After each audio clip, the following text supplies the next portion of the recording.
Welcome to Audiobook 365 Stories. Why am I telling my sad story?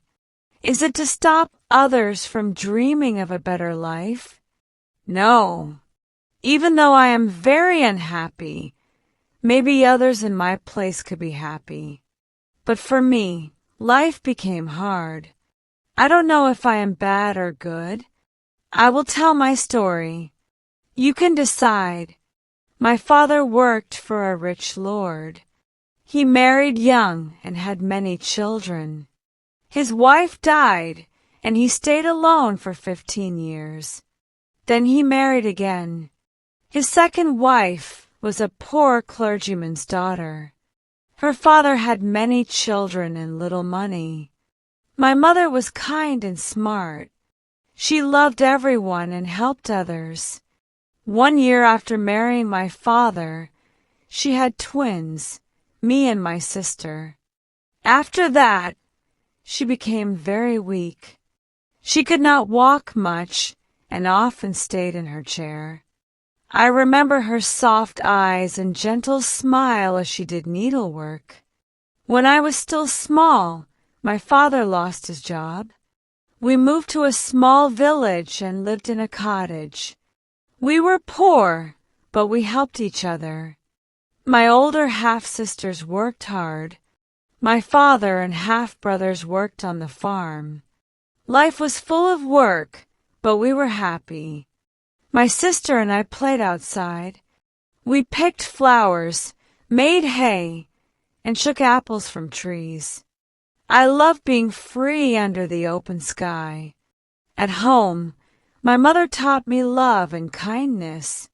My sisters were nice to us, and we were all very close. My mother's kindness made our simple home feel beautiful.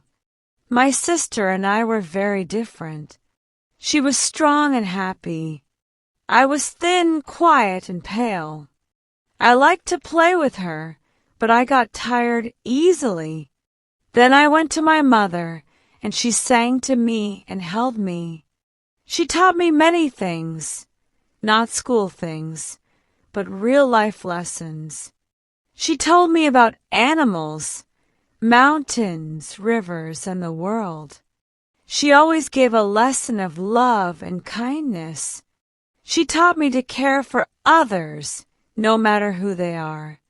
When I was 17, a big fire started. Our hay and house burned. My father saved my mother, but the house fell on him. He was badly hurt. My sister ran out fast. I stayed, trying to help my mother. I was trapped by fire. Suddenly, someone saved me. It was Lord Reginald Desborough. For many Sundays, I saw Lord Reginald looking at me in church. He had met me and my sister Susan during our walks. He also visited our cottage. His kind eyes and gentle voice made my heart feel happy. I thought he must love me. Being saved by him in the fire made life feel even more special. This part of my story is still confusing for me. Lord Reginald truly loved me. I don't know why he forgot his high rank and chose someone like me. He was rich and noble, but he loved a poor girl with no family name or money. After he saved me, his love became very strong. He gave us a small house on his land to live in. He sent us food and flowers, and he often came to visit. He came especially when only my mother and I were at home. I started to look for his kind eyes. I felt happy when he looked at me. My mother noticed this. She talked to Lord Reginald and asked him not to hurt me. She said, "Please don't make my daughter sad by loving her if you will leave her later." His answer was surprising. He asked to marry me. My mother was very thankful. My father, who was still in bed after the fire, thanked God with joy. My sisters were full of excitement. I was the happiest of all, but I was not surprised. I only thought, he loves me. I didn't understand why he chose me. Many rich girls were prettier. I was poor and simple. Still, I was happy. My wedding day was fixed. Lord Reginald had no parents to stop him. He didn't tell his family. He stayed with us like one of the family. He was kind to everyone, even helped Susan. She was in love with Lawrence Cooper, the village carpenter. With Lord Reginald's help, their parents agreed to the marriage. On my wedding day, my mother kissed me, and my father gave me his blessing. My sisters were smiling, but there was one sad thing. Right after the wedding, we had to leave and go abroad. From the church door, I got into the carriage. I looked back. I saw my family smiling and happy. My heart was full. I thought, they are happy because of me. I am proud and thankful. We stayed abroad for 2 years. I was often alone. I missed my family, especially my mother. But I was not unhappy. I didn't expect perfect joy. My husband loved me, and that was enough for a time. Even though I had a good life, some things made me sad. I grew up poor and lived with poor people, so I could not understand how rich people could spend so much money on themselves while others had nothing. My mother always taught me to love and help others. I believe all people had the same right to live a good life, rich or poor. I gave money and help to the poor. People called it charity, but to me, it felt like paying a debt. My husband, Lord Reginald, did not like this. He told me to stop, but I had my own money. I saved money by not buying expensive things for myself. I used it to help others who were hungry or cold. I didn't enjoy spending money on clothes or parties. Lord Reginald was not happy when I wore simple clothes. He said I looked poor, but I said I could not spend so much on a dress when that money could help many people smile. Was I wrong? Maybe many rich people would say yes. They would say I should try to please my husband and show respect to his name. But I still think I did what was right. Even now, when I have lost his love, I feel I did my duty. I just wanted to help people. I did not want to lose him. The real trouble began when we returned to England. My family had asked us for help many times, and Lord Reginald had said yes before. When we got to London, I wanted to see my dear mother. She was sick and staying in Margate. I planned to visit her alone. Before I left, Lord Reginald spoke to me. He told me that my family asked for too much money. He said he would not help them anymore. He said only my mother and my sister Susan should receive help. I agreed. I told him I didn't want my family to ask for more than they needed. We said goodbye with love, and I went to Margate feeling happy.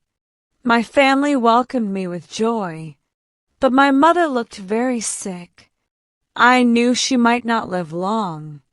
There was no room in their small house, so I stayed at a hotel. Early next morning, my father came to see me. He asked me to beg my husband for money. He had started a business and needed help.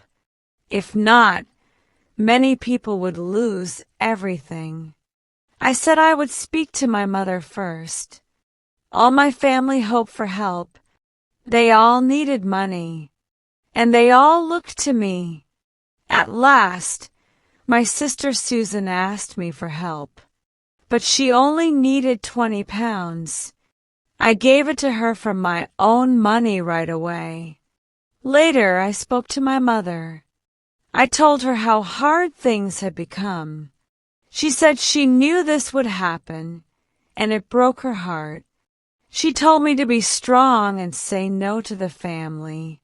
My father had made many mistakes, and he had to face the results. She said my relatives were being selfish and expected too much from me. I felt very sad.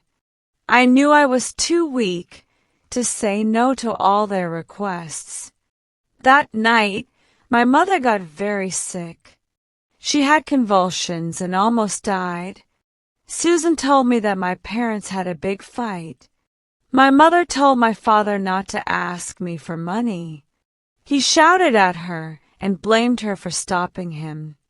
When I saw my mother so weak and near death, and when I heard people say she might die if I didn't help, I became desperate. I wrote to my husband and begged him to send money. I still remember the sad days at Margate. The weather had changed, cold wind and gray skies. I waited in fear for my husband's answer. I remember the night his letter came. I was walking near the sea. The wind was strong. The sky was red as the sunset. A servant brought me the letter. It said no. My husband would not help. I could not tell my family. My father became angry and wild. If he smiled, my mother looked happy. But if he shouted, her body shook with fear. She cried so much, I thought she would die. One day he spoke to me alone.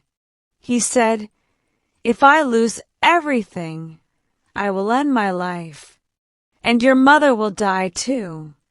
I asked how much he needed. He said, 1,000 pounds in 2 days. I quickly went to London to ask my husband. He gave me the money, but I could see he no longer loved me. Things had gotten worse. Susan had used the 20 pounds I gave her to go to London and ask my husband for help. Her husband, Cooper, wanted to act rich. He owed a lot of money and even broke the law. My husband gave more money to send them away to America. I said goodbye to my sister. She cried, "If we had stayed poor and honest, I would not have to leave my dying mother. The 1,000 pounds I gave my father was not enough." Again, my family asked for help. Again, I felt my mother's life depended on me. So, I asked my husband once more. He said, "I will help, but this is the last time. You must choose. Leave your family forever or leave me. I will give you money, but I never want to hear their names again." I could not answer. I loved my mother too much. That night, full of sadness and fear, I went back to Margate. That was my answer. 3 years have passed. I was thankful to care for my mother. But now she is dead. My father died 2 months later, full of guilt. Now his other children are around me. They ask for money, steal from me, and make my life worse. Last week, I wrote to my husband and told him my parents had died. I hoped we could be together again, but his reply said it was too late. I also got a letter from Susan. She is happy in America. Her husband has changed. She asked me to come. I will go. I am tired of life. I only want rest and peace.